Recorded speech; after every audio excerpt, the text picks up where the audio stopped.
جہاں مشرکین مکہ نے ظلم ڈھائے وہاں یہودیوں اور عیسائیوں نے بھی ظلم ڈھائے۔ وہ جانتے ہوئے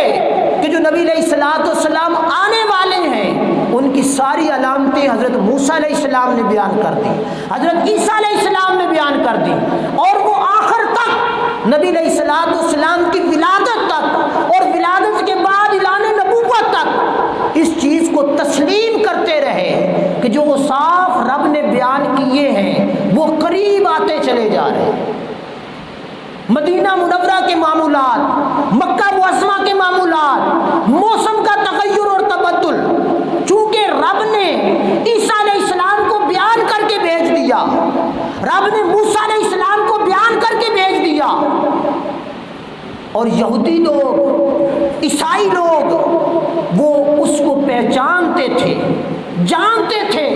لیکن انا کی بنیاد پر، حسد اور تکبر کی بنیاد پر ان لوگوں نے دین اسلام کو قبول نہ کیا، دین اسلام کے رستے میں روڑے اٹکاتے رہے، کوشش کرتے رہے دین اسلام کو مٹانے کی۔ تو رب وحدہ لا شریک نے نبی علیہ الصلوۃ والسلام کی تبلیغ کو دیکھا،